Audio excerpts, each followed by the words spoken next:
Hey everybody, welcome back to Time to Red Pill. Today we're going to be doing an article video today, so it's time to Red Pill articles. In today's video, I'm going to be doing another article by Osania Teffenhart, and I promise this will be the last one from her. But just a reminder, here's what she looks like.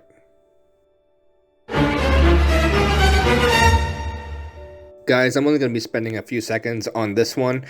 She writes relationship advice and everything for women, but I think it's hilarious that modern women or womanists, they have articles like this. The best cheating apps for having an affair and for catching people cheating.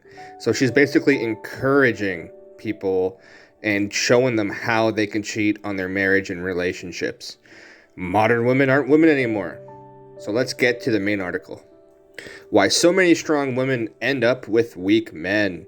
If there's one dating trope that regularly seems to be found in day-to-day life, it's the trope of a strong woman who attract weak men. We've all seen gorgeous, smart, successful ladies who never seem to find guys who are anywhere near their caliber. Guys, women have inflated their value so much where this is the issue. Successful ladies who never seem to find guys who are anywhere near their caliber. For one reason or another, it seems like the best women out there often end up with abusers, cheaters, and losers. You might even have noticed someone who fits that bill that just decided to give up on dating. Ever wonder why strong women always seem to struggle so much when finding healthy relationships? From what I've gathered, it's a mix of things. Here are 9 common reasons why strong women end up in toxic relationships with weak men. Number 1, what women find attractive in a partner isn't the same as what men find attractive in a partner. That's true. It sucks to realize this, but it's true. When finding a spouse, most men do not really care about the traits and strength of successful women. In women's eyes, a sparkling career and a lively social life are signs of strength and stability. Yeah, men don't really give a crap about any of this. For guys, while these accomplishments may be impressive features, that don't necessarily mean that they'll want to date a woman because of such factors, unless they're doing so for ulterior motives. It's very true. Guys, we really don't give a shit about social life and the signs of a strength and stability women. Like, we just don't care. Like, we don't care if they're stable, with a job. We don't care what they do for work. We just don't care about their jobs. We just want a feminine woman, someone nice to come home to. We do not want to come home to a very, very strong woman who's very masculine. We're not attracted to that. We just aren't. And modern women don't seem to get it. Number 2. People have different ideas of what strength means. One of the most baffling things that men do is heap praise on women who, at first glance, might not strike you as strong. But you need to think like a guy to understand why this happens. There's strength in individuality. There's strength in independence. There's strength in being able to boast about a great career, and much, much more. All these statements are valid, but the truth is that strength is in the eye of the beholder. Men don't give a shit about your career, ladies. Many women see independence, no BS attitude, as strength. Men, on the other hand, may find caring to be a stronger feature. This often is why men will call a woman you may think of as a weak inspirational in his eyes. Yes. Men do like feminine women, women who care, women who takes care of the home, takes care of their man. We just really don't care about a strong, independent woman. It turns us off. Number 3, many strong men want someone they can take care of, and many strong women just don't give off that vibe. Call it a side effect of being a boss babe. Oh God, here we go. Or whatever, but many women who are proud of being strong give off an unapproachable vibe.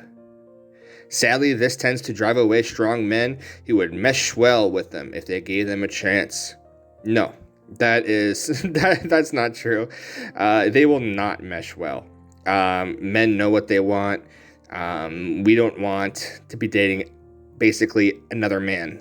It doesn't work. It will never work. And this is why we avoid these strong, independent women at all costs. Number 4, strong women also tend to come across as more guarded. This is partly because of how badly they tend to get burned by love and how hard it is to actually be strong enough to handle a relationship.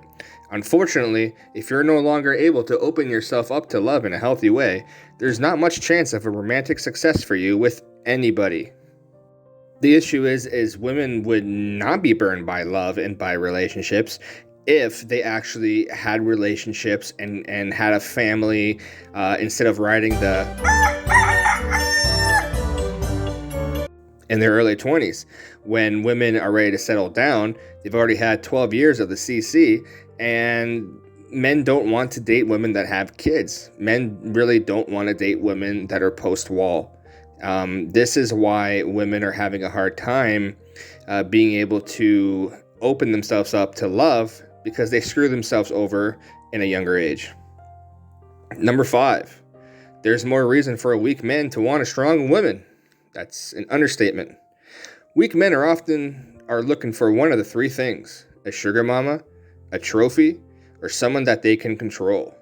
The reason why many weak men want someone to control, particularly a strong woman, is because that's the only way some of them can feel big. The reason why they'd want a strong woman as a trophy is because they're hoping other people will see them as strong because of who they are dating. And I not need to explain why a weak man would want a sugar mama.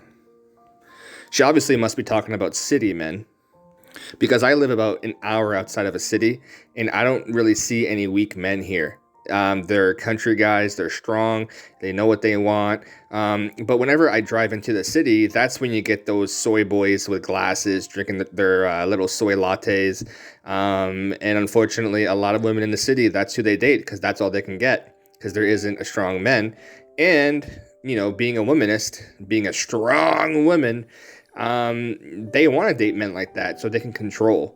I find really it's not weak men that basically are looking for a sugar mama, a trophy, or someone that they control. It's actually the womanists who are looking for someone that they can control. Number 6. Similarly, there's also less reason for men of all types to want a highly independent woman. Men don't want to be wanted per se. They want to be needed.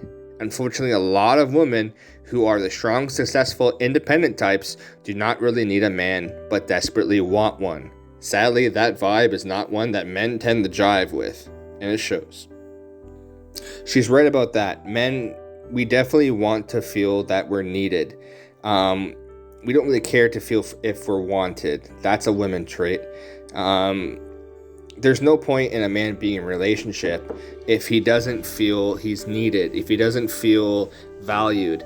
The issue is that a lot of womanists, they're so strong and independent and they're so masculine. Even when they get home and they're not at work, they're so masculine. We just don't want to deal with it. I mean, we have guy friends we can just call up if we want to hang out with someone else who's masculine. Women these days are just not worth it, guys. Number 7, strong women often do attract strong men, but they also attract way more weak men. Most emotionally strong women have plenty of traits that make them attractive to all men, but there are a lot more weak men out there than there is strong men, and they tend to be more willing to approach, as well as to say or do whatever they need to in order to weave their way into their heart before she figures out which type of guy they really are. Again, gents, the majority of women live in cities. They're only going to see beta males. They're only going to be able to see simps. A lot of weak men live in the cities, and these men, they've never had one hard labor job in their life. These guys are basically women. Her points are kind of right, but they're not at the same time. Number 8, weak men also tend to make themselves more known when they're pursuing a girl than strong men do. There's an old saying that says that any man who must declare that he's king isn't one at all. This saying basically that The louder person is about something, the less you should have faith in them. My personal observation has been that the weakest, most insecure men are often the most aggressive when it comes to pursuing a girl, as well as the loudest when it comes to talking about why they're awesome. With all the racket they make, it's not surprising that they may be overshadowing the genuinely strong people interested in strong ladies. I wouldn't say that most insecure men are often mostly aggressive when it comes to trying to get a girl. I would say it's a numbers game. So it's go, go, go, go, go. We get what we can get. Women, on the other hand, when it comes to dating, basically the guys just pick a number and wait in line. And remember, gents, she's not your girl. It's just your turn. Let me tell you something you already know. The world ain't all sunshine and rainbows. It's a very mean and nasty place, and I don't care how tough you are, it will beat you to your knees and keep you there permanently if you let it. You, me, or nobody is gonna hit as hard as life. But it ain't about how hard you hit. It's about how hard you can get hit and keep moving forward. How much you can take and keep moving forward. That's how winning is done.